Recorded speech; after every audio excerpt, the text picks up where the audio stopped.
आज हम लोग यूनिट 3 विद्युत रसायन में इलेक्ट्रोड विभव के लिए ननस्ट समीकरण पढ़ेंगे।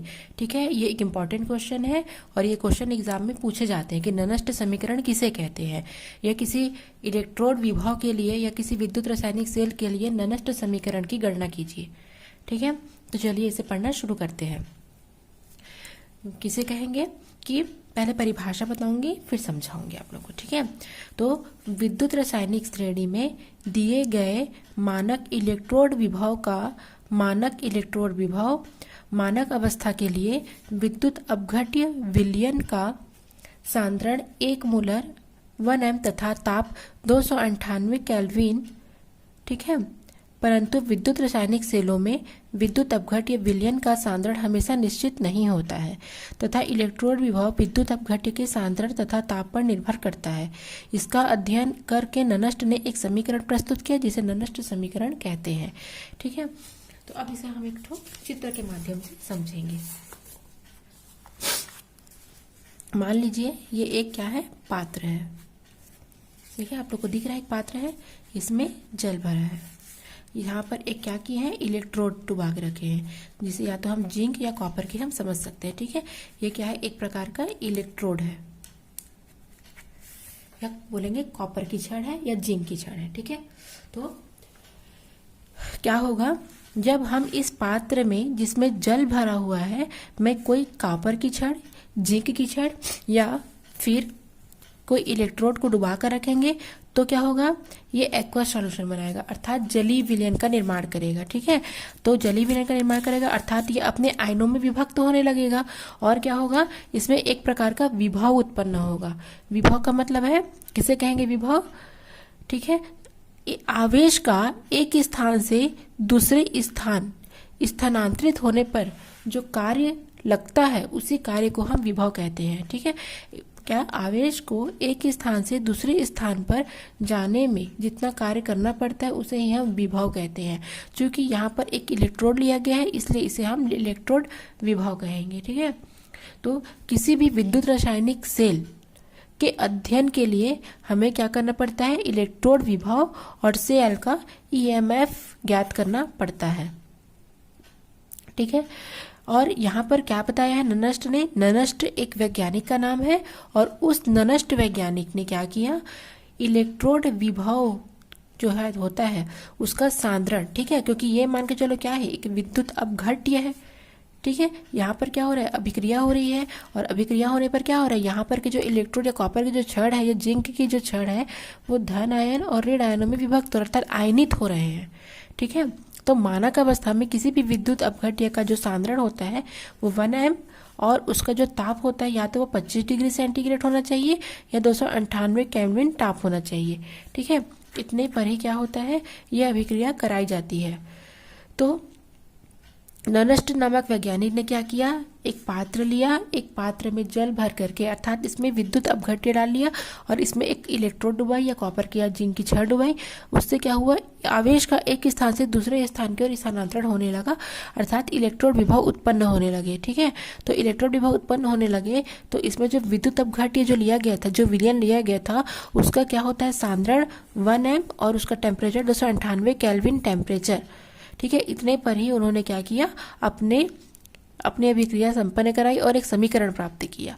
ठीक है, और इलेक्ट्रोड जो विभव होता है, तो ये जो इलेक्ट्रोड विभव होता है इस इलेक्ट्रोड विभव की क्या होता है, अनेक कारकों पर निर्भर करते हैं। ठीक है, पहला कौन सा कारक आ जाएगा, धातु की प्रकृति, वो धातु की प्रकृति पर डिपेंड करता है। ठीक है, धातु की प्रकृति कैसी होनी चाहिए, ठीक है, किस प्रकार से धातु से विद्युत अपघट्य की जो प्रक्रिया है वो जल्दी संपन्न होगी। और दूसरा है सांद्रता, जिसे हम सांद्रण भी कह सकते हैं, तो सांद्रण 1 m या 1 मोलर होनी चाहिए। और तीसरा होता है टेम्परेचर, ताप। तीसरा क्या हो जाएगा, ताप। ताप कितना होना चाहिए, 298 केल्विन। तो इतने में उन्होंने अध्ययन करके क्या किया, अपना एक समीकरण उन्होंने प्रस्तुत किया जिसे हम ननस्ट समीकरण कहते हैं। क्लियर हुआ। एक बार बता देती हूँ कि ननस्ट नामक वैज्ञानिक ने क्या किया, उन्होंने एक पात्र लिया, पात्र में जल भरे और इसमें क्या किया, एक कॉपर या जिंक की छड़ या इलेक्ट्रोड उसमें डुबा दी। डुबाने से विद्युत अपघट्य की क्रिया होने लगी और विद्युत अपघट्य क्रिया होने से आवेश का एक स्थान से दूसरे स्थान पर स्थानांतरण होने लगा, जिससे क्या हो गया, विभव उत्पन्न हुए। चूंकि इसमें इलेक्ट्रोड लगे थे इसलिए इसमें इलेक्ट्रोड विभव उत्पन्न हुए। और इस पूरी प्रक्रिया में, ठीक है, जो टेम्परेचर होना चाहिए, विद्युत अपघट्य विलयन की सांद्रता 1m और टेम्परेचर 298 केल्विन ताप होना चाहिए, इस पर ही अभिक्रिया संपन्न कराई जाती है। और इलेक्ट्रोड विभव का जो मान होता है वो विद्युत अपघट्य के विलयन के सांद्रण और टेम्परेचर दोनों पर डिपेंड करता है। ठीक है, इतना क्लियर हुआ? इसे आप स्क्रीनशॉट ले सकते हैं। तो किसी सामान्य इलेक्ट्रोड अभिक्रिया के लिए क्या हो जाएगा, m, मान के चलिए कोई धातु है वो एक्वस में है, फिर यहाँ पर क्या हो रहा है, n इलेक्ट्रॉन लिया जा रहा है क्योंकि पहले से ये धन आयन में है। ठीक है, n धन आयन अर्थात आवेश 1 2 3 कितने भी हो सकते हैं। तो यहाँ पर m क्या है, धन आयन में है। धन आयन इलेक्ट्रॉन ग्रहण करके धातु बनाता है, ठीक है, सॉलिड बनाता है। यहाँ पर वो जलीय विलयन के रूप में है और वो पहले से, क्योंकि जलीय विलयन क्या होता है, जल अगर है और जल में अगर कोई हम धातु या कोई भी विलय डाले हैं तो वो धन और ऋण आयनों में विभक्त होता है। ठीक है, तो यहाँ पर भी क्या हो रहा है, यहाँ पर भी वो अपने आयनों में विभक्त है, पहले से वो धन आयन है और इलेक्ट्रॉन ले करके वो क्या हो जाएगा, सॉलिड में परिवर्तित हो जाएगा। तो ननस्ट समीकरण के अनुसार इलेक्ट्रोड विभव का जो मान है वो E बराबर E0 प्लस RT/NF इन, जिसे ये लॉग का होता है। ठीक है, यहाँ पर इन का मतलब लॉग लिया जाएगा। और m एक्वश n, जब वो क्या है, जलीय विलयन में है तो वो धनात्मक आवेश में है और उसके बाद जब वो इलेक्ट्रॉन ग्रहण करके सॉलिड बन जाएगा उस समय अपॉन m सॉलिड। ठीक है, कई पुस्तकों में यहाँ पर रिड्यूस ऑक्सीडेज या ई सेल, E0 सेल भी लिखा हुआ है, तो उससे भी आपको कंफ्यूज नहीं होना है, वो सारी चीजें एक ही है। ऐसा भी लिखेंगे तो आपको फुल नंबर एग्जाम में मिलेंगे। तो E बराबर क्या है, E0 बराबर क्या है, मानक हाइड्रोजन इलेक्ट्रोड विभव का मानक स्थिति में मान है। R क्या है, यहाँ पर गैस स्थिरांक है, T टेम्परेचर है, N है इलेक्ट्रॉनों की संख्या और F है फैराडे नियतांक जो कि 96500 कूलॉम होता है। आपको ये मान याद रखना पड़ेगा, तब आपसे न्यूमेरिकल क्वेश्चन सॉल्व हो पाएंगे। तो फैराडे नियतांक कितना होता है, 96500 कूलॉम। ठीक है, अब हम लोग क्या करेंगे,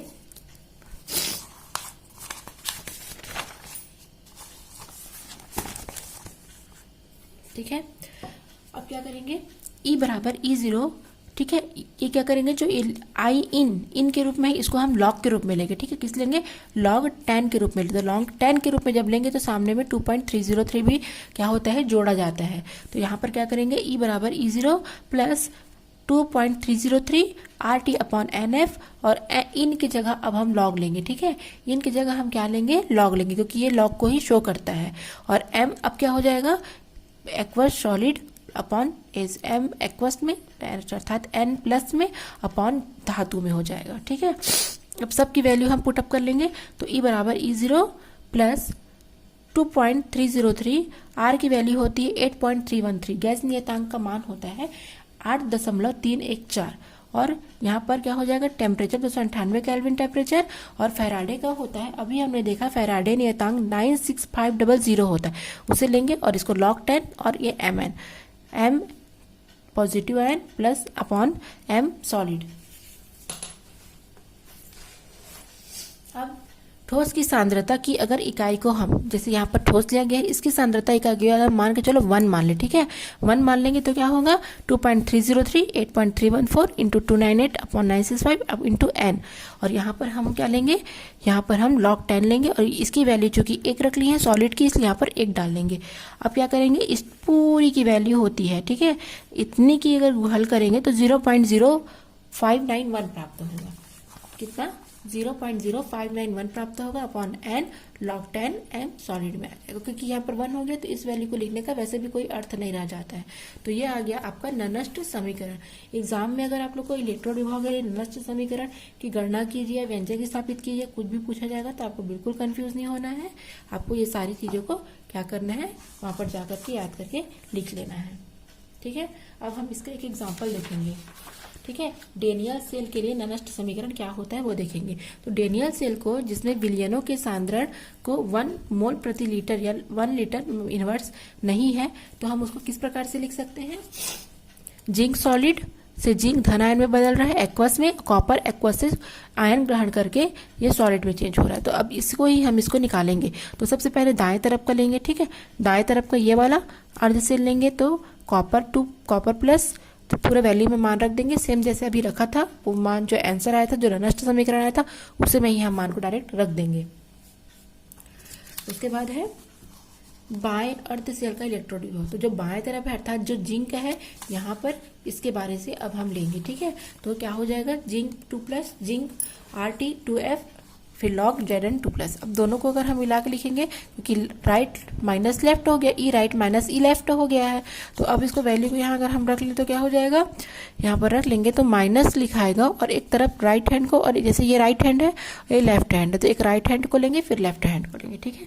बारी बारी से करते जाएंगे, क्योंकि यहाँ पर राइट हैंड है, ये लेफ्ट हैंड है, तो इसीलिए यहाँ पर क्या करेंगे, पहले हम लोग राइट हैंड फिर लेफ्ट हैंड है, इस सूत्र से, ठीक है। इस सूत्र में मान को हम रख देंगे। तो अब क्या हो गया, कॉपर माइनस जिंक, RT दोनों में है, कॉमन ले लिए, कॉपर अपॉन जिंक हो जाएगा, ठीक है। कॉपर अपॉन जिंक हो जाएगा। अब हम इसे फिर से इसमें मान रखेंगे तो क्या होगा, मान रखेंगे तो ई सेल बराबर E0 सेल, और पूरा सूत्र को उतार देंगे, लॉग के रूप में लगेगा, तो आगे क्या हो जाएगा, आगे 2.303 आ जाएगा, एन पूरा। अगर हम मान के चलो, ठीक है, जो लॉग है 2.303, ठीक है, इसको क्या करेंगे, log 10, ठीक है, इसमें रखेंगे। तो अब 298 केल्विन टेम्परेचर पर ये आता है, ठीक है, 0.059। तो डायरेक्ट इसके जगह पर हम अब ये वैल्यू रख देंगे कि 0.091 upon 2 log copper upon zinc. अगर माइनस में लेंगे तो जिंक ऊपर चले जाएगा और कॉपर नीचे रहेगा, ठीक है। तो इस प्रकार से हम डेनियल सेल के लिए ननस्ट समीकरण के लिए क्या करेंगे, हम सूत्र स्थापित करेंगे, ठीक है।